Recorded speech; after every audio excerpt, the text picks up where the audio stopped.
অর্থাৎ তাদের পরমেশ্বর ভগবান 2 জন 3 জন 4 জন 5 জন 6 জন 7 জন 8 জন 9 জন 10 জন বলিয়া কেউ নাই, বরং সৃষ্টিকর্তা একজন। কয়জন?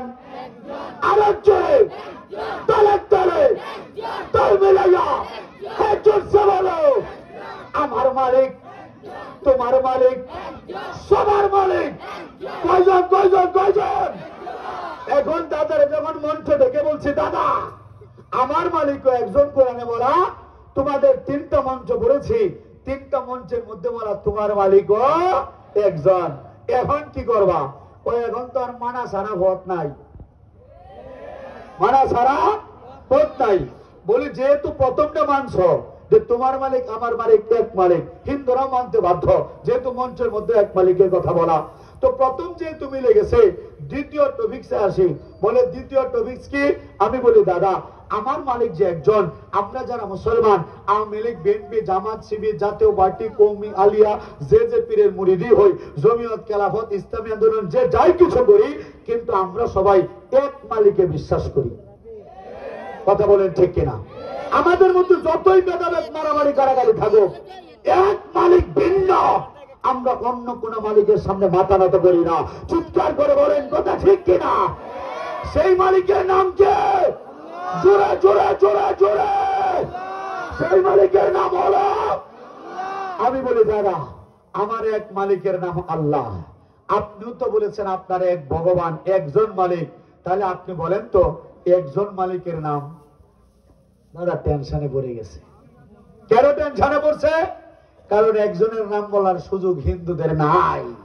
ভগবান তো আর একজন না, তারা তো যারে ভাই তারাই ভগবান বানায়। চিৎকার করে বলেন কথা ঠিক কিনা?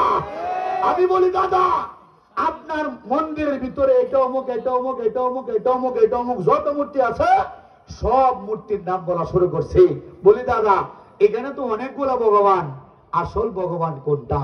দাদা একবার মূর্তির দিকে তাকায়, আর একবার আমার পাগড়ির দিকে তাকায়, মনে মনে হয়তো চিন্তা করে কিরে হুজুর মানুষ আমার মূর্তির নাম জানে কেমনে? আমিও বলি বাবা আমি যে হিন্দুর বাচ্চা এটা তো আর তুমি জানো না। আমি বলি দাদা এখানে তো অনেকগুলো ভগবান, আসল ভগবান কোনটা? আমারে বলে হুজুর কোনটাকে রেখে কোনটার কথা বলি? বলি কেন? বলে একটার কথা যদি বলি আর একটা যদি গাড্ডার মধ্যে ধরে। কথা বলেন ঠিক কিনা? জিজ্ঞেস করি দাদা কতগুলো ভগবান? বলি 33 কোটি।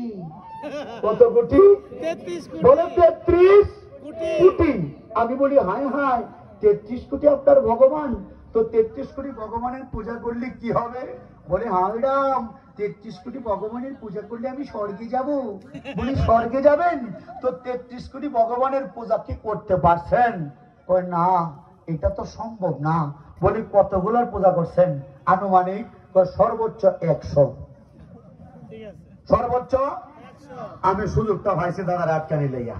আপনারাও যে কোনো হিন্দুর আটকাইতে জন্য একটা যথেষ্ট জিনিস। আমি বলি দাদা আপনার 33 কোটি দেবতারই ভগবান, 33 কোটির পূজা করছেন কেন? বলে স্বর্গে যাব। তো পূজা করছেন জীবনে কতজনের? সর্বোচ্চ। মনে আছে আপনাদের? আপনাদের ব্রেন ভালো মাশাআল্লাহ, আল্লাহ আপনাদের কবুল করেন। সর্বোচ্চ পূজা করছে কতজনের?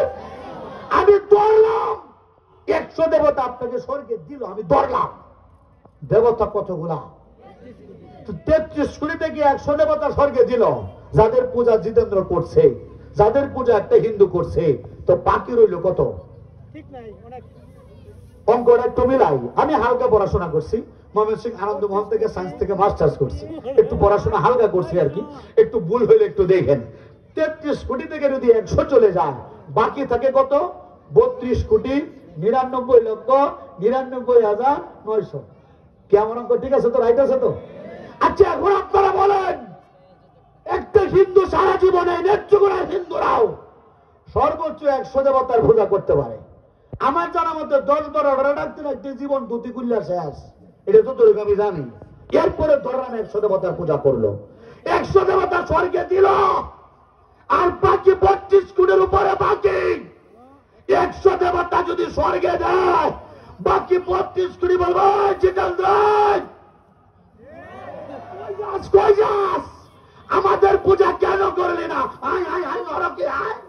100 স্বর্গে 32 কোটি নরকে, 100 স্বর্গে 32 কোটি নরকে। হিন্দু পড়ছে বিপদে। জোরে বলেন কথা ঠিক কিনা? বাবা আমি এদেরকে বলি, বাবা এত বিপদের দরকার নাই। আমার মাকে বলছি, মা পড়ছো তো মহা বিপদে, এত কিছুর দরকার নাই। আমার শেষ নবীরে মাইনা নেও, শেষ এক নবীরে মাইনা নেও, শেষ নবীর তরিকায় চলে আসো, তাহলে মুক্তি পাওয়া যাবে। কথা বলেন ঠিক কিনা?